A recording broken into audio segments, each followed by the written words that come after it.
Ang Ginoo gihisgutan sa unang pagbasa nga halangdon kaayo ang iyang himaya, naggilak-gilak daw kalayo ang talan-awon ba niya murasad og bangaw sa langit, kuan gyud kaayo glorious unya kana bang makapasigas atong mata. Unya matod pa sa atong tubag sa Salmo, ang kalibutan puno sa imong himaya, ang langit ug yuta puno sa imong himaya. Ilingi ako no ng inyong tupad, nagilak-gilak ang naong ana ni gilak mura makakita tag gubat karon pananglitan ka ng Russia ug Ukraine, kaning tension sa China ug sa Taiwan, murag di tingali ta kakitag himaya as Ginoo no, mura bag labi wa na ron saka na kay mga palaliton, krisis na kaayo ang atong panudlanan, murag makaingon ta murag magway himaya ni apagigasigig pamaligyag slat, sige baligyag slat mo pa'y krisis kay tas tanan, makaingon ta nga murag way himaya. So dinhis kalibutan ba kining himaya sa Ginoo, ang kalibutan puno pero dili ta makakita kay ang himaya sa Ginoo kinahanglan kag mystical gift or mystical eyes aron ta makakita, kay misteryoso man so nagkinahanglan sa tag misteryosong pananaw. Gasa na sa Ginoo ang pagka mystic, kana bang makakita ta sa himaya sa Ginoo.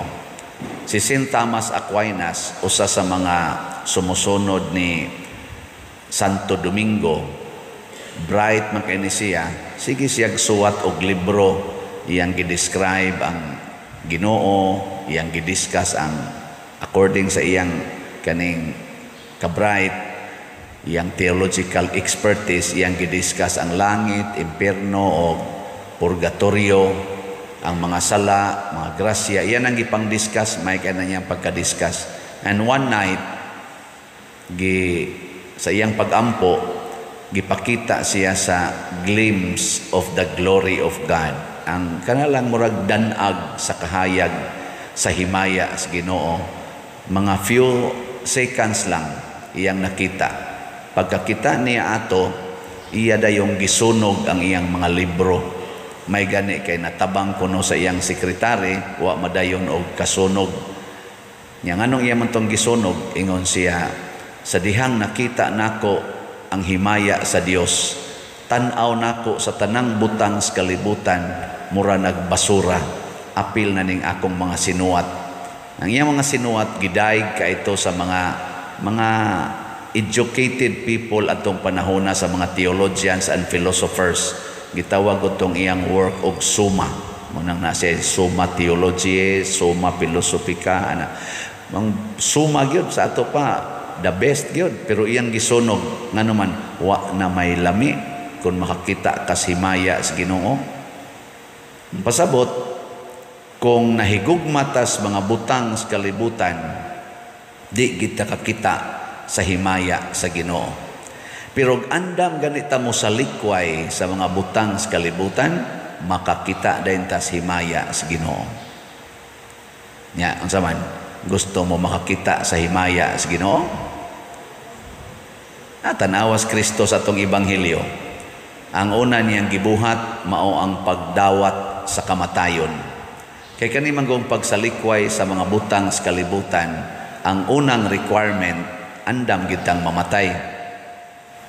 Nga, wa gani ka ng basic principle nga anda mamatay or willing na gyung mamatay, di kakasalikway. Kaya nga naman, gamiton mo na nimo nga security sa imong kinabuhi, ang imong kwarta, ang imong balay, ang sakyanan, ang alahas, ang trabaho, ang profession, ang imong dungog, gamiton man nimo tanan to secure yourself aron di ka mamatay.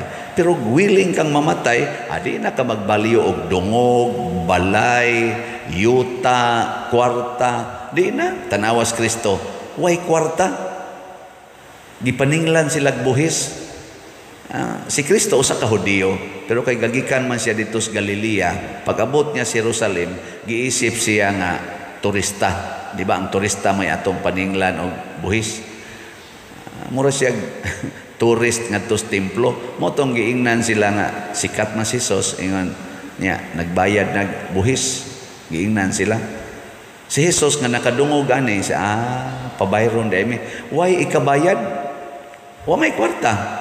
Iyang gisugo si San Pedro. Si Pedro ba? Ang iyang right hand. Mangingisda man to. Siya pamasol dito sa linaw niya o makakuha na kag isda. Ang unang isda imong makuha, sana abliha ang baba na ay sinsiyo. Niya ang katong sinsiyo, igo na, or dili sinsiyo, coin ba? Igo na nga ibayad sa atong buhi sa templo. Nga adto dito, bayre, aron makasud na ta. Unsa may tumong ni Jesus, aron dili masilo ang mga kobrador sa buhis. Pasabot, iyang ipaambit ang kalinaw, kalipay, pinaagi sa iyang pagsunod sa balaod sa yuta, aron dili masilo. Ana, nga naman, wa man siya problema sa Jesus, pabayron ko nimo, okay. Imo kong patyon, okay. Nga naman, ang iyang kasing-kasing na puno sa himaya sa Dios, wa na siya magvalue ang mga butanga. Mo na kasagaran gyud, o di gyud kasagaran, ang tanan nga atong gi-honor as saints, gipang-intro nato sa altar, sama aning San Vicente Ferrer, si Santo Domingo, sila si San Benedicto or Saint Benedict, Agustin, Saint Francis, o tanan. Ang una gid natong makita nila, apil na ning atong Santo Sonon si Bishop Chupilo Kamomot, ang una gid natong makita, di gyud sila mo value og kalibutan, kaning kwarta. Mao bitaw na nga, sige kog pamaligyag slat, to teach you, nga imbis mabalakat ta sa tag-igasto sa atong kinabuhi, may pagmanghatag ta para sa simbahan. Ug mo na'y gibuhat ni Santo Domingo, ni Saint Dominic. Imbis nga iyang tigumon ang iyang kuan, iyang bahandi, kay bugtong anak siya, iya na noong pamaligya, ug iyang gihatag ngadtos mga kabos. Nya gipangutana siya, nganong imong nang gibuhat nga that is for your life security? Ikaw ra gud bugtong anak. Ingon din siya, kining akong unod, malata ra ni, dili dang tagdugay, pasabot inig kamatay. Nya kanimoy akong atimanon, nya pasagdan ko ng mga tao diha nga nagilaid sa kalisod, dakong insultos Ginoo. Mao na, iya dayong gihatag. Kamo na, musunod mo aning prinsipyo ni Saint Dominic. Og musunod mo, porting slat inyong mapalit ginagmay raman Daghan kayong tao matabangan. Nya nindot kay imong bation. Ako, di sa kumuingon nga, nisunod ko ani ni Saint Dominic, pero naka-imagine lang ko ba nga, sukad pa antong si Kanier College ko, si Kanier College, 1984, nagsige na ko hunahuna unsay akong mabuhat aron matabangan ang mga kabos, labi na gid ang akong mga kauban, mga igagaw dito sa bukid, sa kahugan nga, lisod kaayo. Nako niabot naman ko college, sila kasagaran, high school level, elementary level, nako ako ka silang tudloan nga maka-share ko aning akong nakatunan diri sa eskwelahan. Amo to, sugod kog organize dito og grupo. Nya sugod ato ang akong hunahuna kung naa ko'y kwarta, ang organisasyon unya ang akong pamilya. Wa ko maghunahuna sa akong kaugalingon. Nya ako ning na-maintain hangtod karon. Pero apil sa nuna ko gunahuna ang ako sang uyab, nasa ko'y budget sa para among kuyog-kuyog. Pero di kay ko maghuna-huna sa kong kaugalingon. Nindot kayong bation. Hangtod ka labi na karon napari nako. Nya daghan na kayong kulikta. Nakita ginako kalahi ra gyud nga kanang di ta magbaliyo og kwarta. Lahi kayo di ay ang mahitabo. Si Saint Dominic sa iyang pagbaliyo sa kwarta, nakatukod siya nindot kaayo nga order of religious men and women nga karon gitawag na itong mga Dominicans. Dako kay silang natabang sa kalibutan. Adin hilas Pilipinas, pila kabuk produkto sa University of Santo Tomas nga nahimong mga great people, great persons in our country and in the world. Perting grabiha espiritu na ni Saint Dominic. Ambot ang mga Dominicans karon og wa baka na sila magbalyo og kwarta. Og nagbalyo sila og kwarta, mga buangon na sila. Ngano man ang ilang founder ingon ana pasabot ang kanini ang kinabuhi sa tao nga nagsunod sa Ginoo og nakasinati sa himaya sa Dios. Mawagtang gid ang iyang gugmas kalibutan ug ang gugma na niya para nas pag-alagad sa tanan. Una pasalamat ta sa atong mga namalit og slots kay wa mo mahigugma aning inyong 1,000 or 10,000 or 20,000 na pagani ni palit og slot nga nihatag og $1,000. Wa ba mahinogon ba gikan ka sa gawas maori ka diri magdakag $1,000 imo nang gamiton para sa bangka sa kaning kaon ana panghatag-hatag sa imong mga kaliwat anya moy unang gianhi dinhi kay ihatag niya para sa atong kalihukan sa simbahan kaingon ko nya di man siya dato jud kayo og naong anang ordinaryo kay ba pero makatuno og ingon ana kaingon ko dako ak gracias Ginoong ihatag ani niya no nga yano kay niyang gihatag ni ang gidakon sa kwarta ug maunay tinuod nga kalipay ani atong halin as of yesterday niabot na og 1,240 slots pakpakan nato ang atong namalit og dopes kining atong dopes pasimpol-simpol lang ni pero mahurot ning 53,760 makaingon jud ka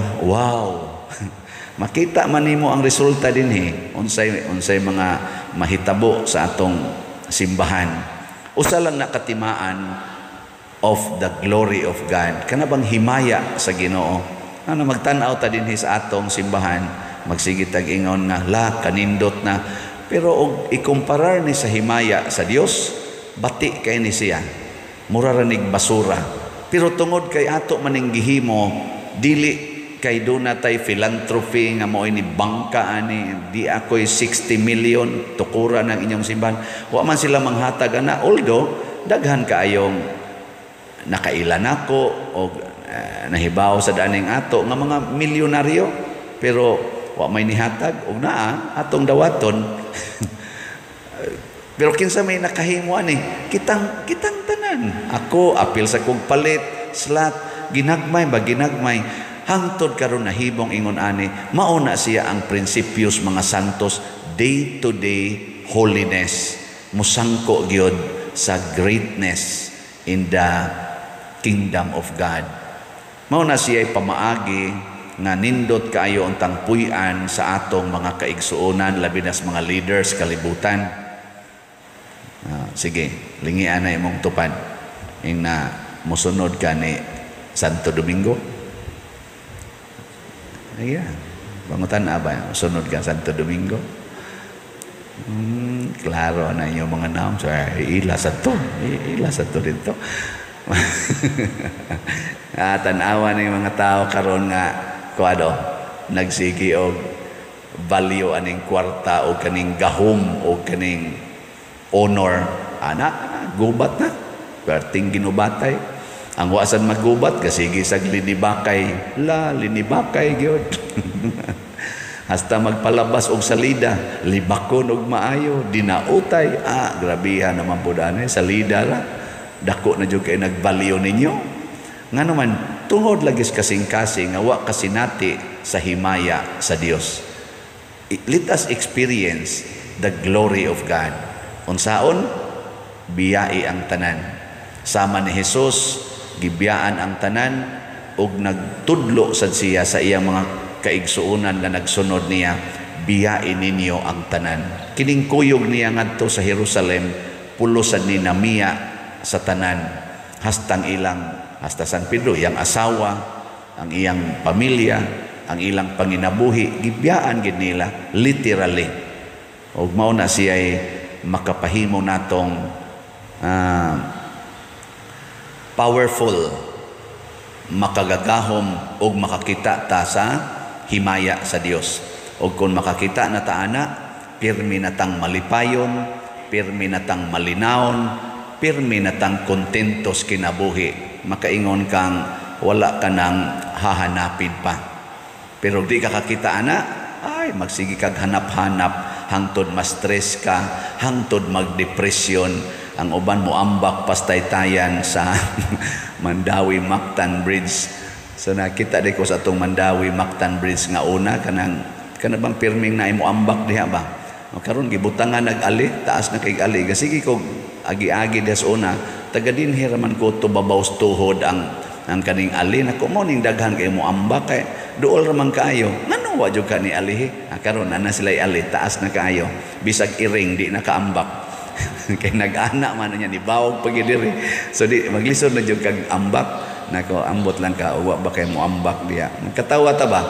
Nganong mangambak man ka ng taytayan kay naa kay depression, naa kay despair. Nganong na despair man ka tungod kay wa nakakakita og meaning sa imong kinabuhi. Ngano man kay wa kakakita sa himaya sa Dios. Tanawa, ikakita nimo sa himaya sa Dios, wag tanggin ang tanang depression, tanan nga kabalaka, mahimo gyud kang tinuod nga malipayon o kontento sa kinabuhi. Manindog na ta.